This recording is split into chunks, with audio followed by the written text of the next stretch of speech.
What's going on, YouTube? Ryan Record here with Scrubs Unite, and it's Thursday. I'm Raven. I'm mad, so let's get on with the Raven Mad special here. So today I wanted to bring up the concept of pay to win, and when it comes to pay to win, there are times where people say it is, and I've said it on social media a few times that, if you end up paying out 800 to 900 bucks on a deck, you're not beating me, your wallet is. And while I still hold to that belief, I will say there are some decks that aren't pay to win.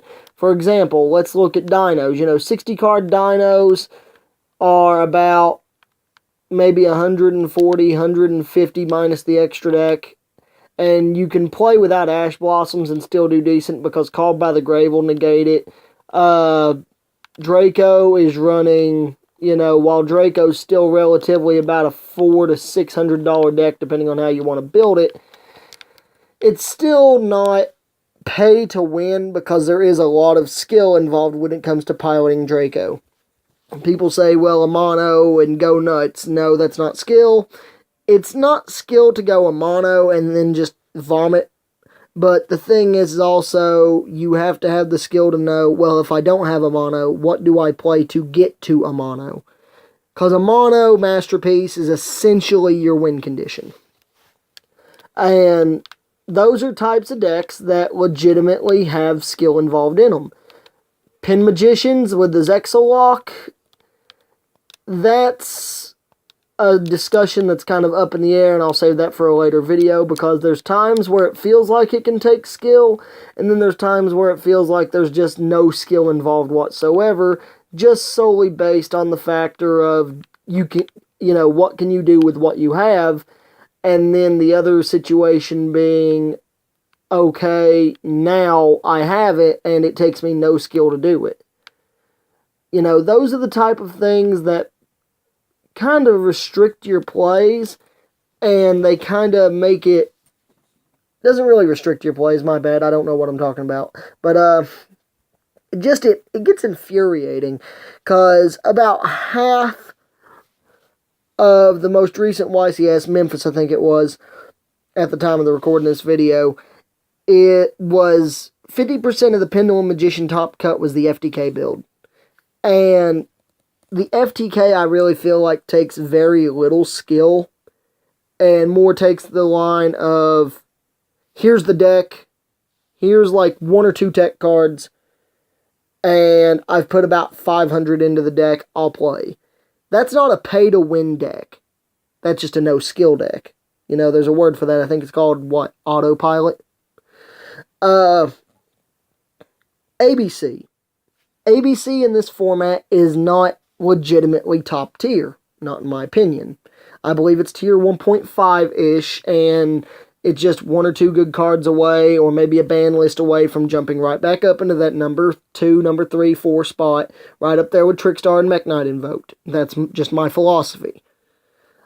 But I really feel like while ABC is kind of autopilot, it's not pay to win.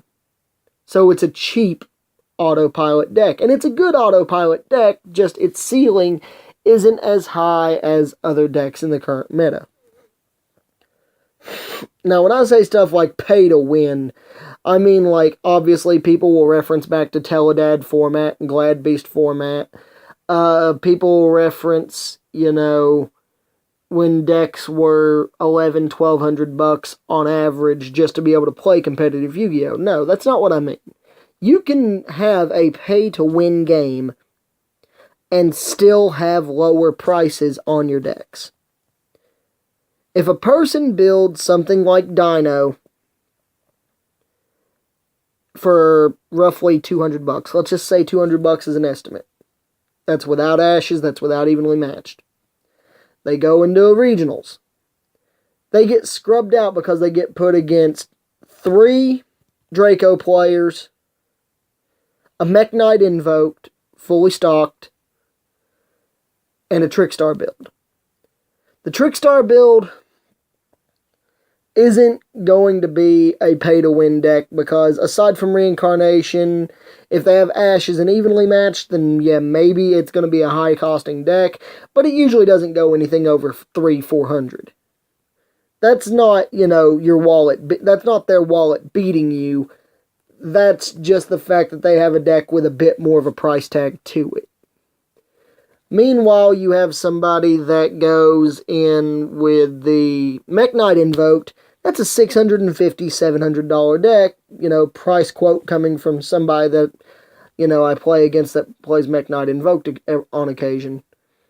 And, I don't have a problem with McKnight invoked being that price tag. I just feel like if somebody puts maybe $150, $200 into a deck, and you put if you put like $600, $800, $1,000 into a deck, that's the type of situation where people say, well, am I losing to you or am I losing to your wallet? That's where you kind of reach that borderline. Granted, it's how much will you pay to, play these excellent cards, and that's granted, because the excellent cards are obviously going to have a bigger price tag.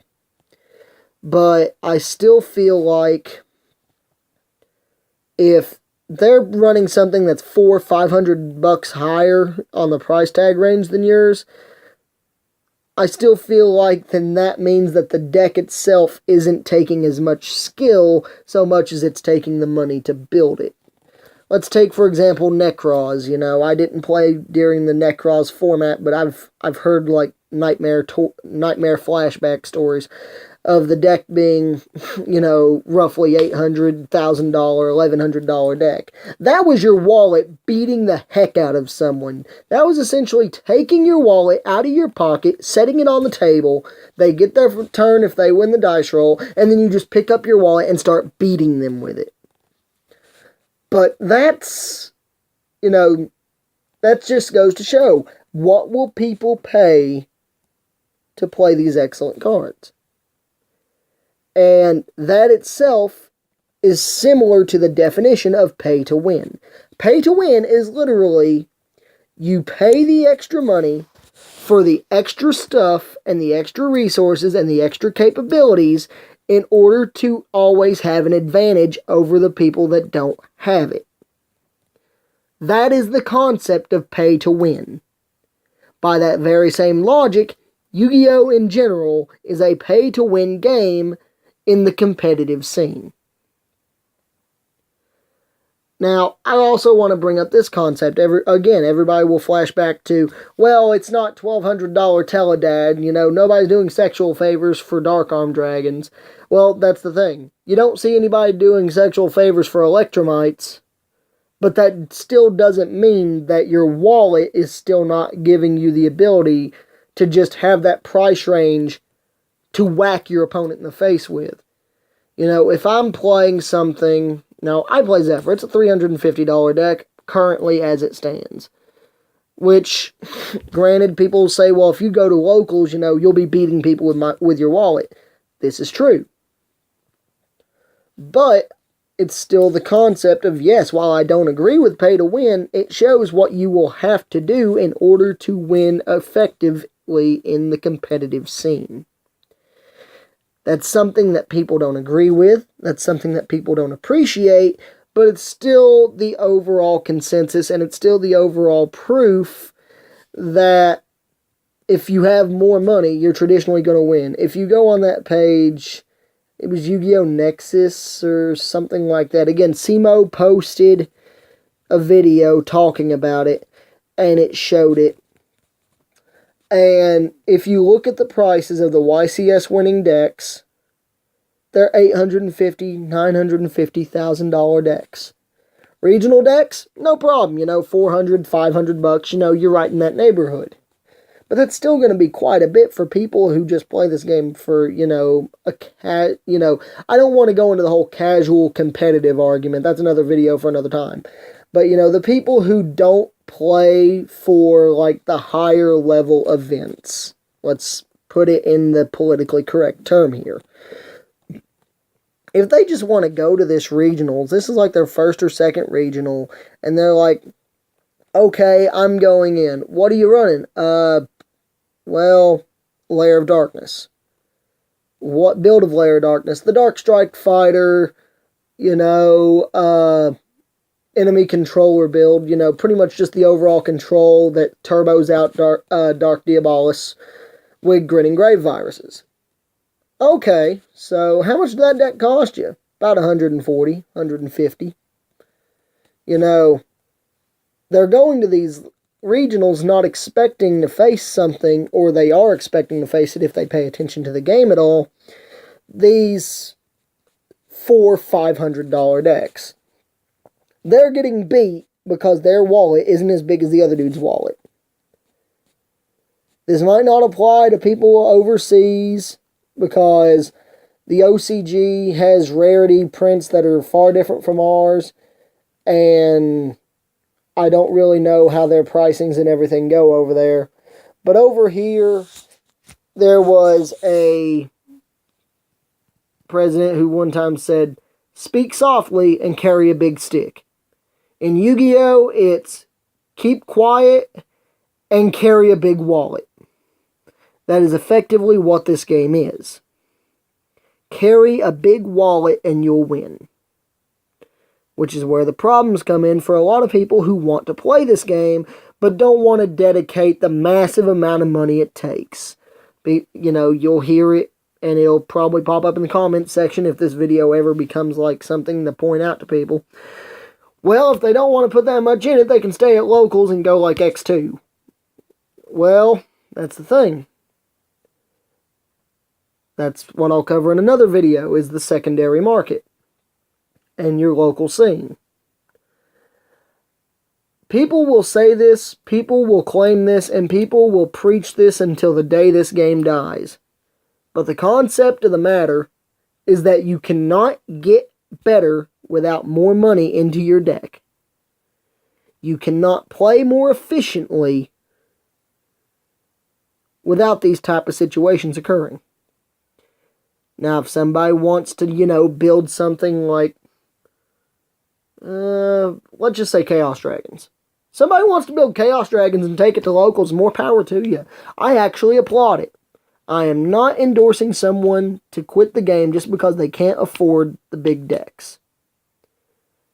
But if somebody wants to show up with Chaos Dragons and play at locals, they won't have as high of a ceiling and as big of a chance of winning as the other person sitting across from you who's running something along the lines of Pendulum Magicians.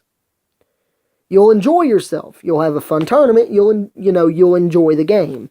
And that is something that a lot of people say is more important than constantly winning in these big events. That comes to a mindset issue, which I'm not even going to get into. But the concept's just that I feel this game is pay to win. Just because of the fact that building these decks is, by definition, using larger amounts of money to build better decks. That is pay to win. So, I just wanted to put my 2 cents out there. The others at the channel at Scrubs Unite may not fully agree with me on this.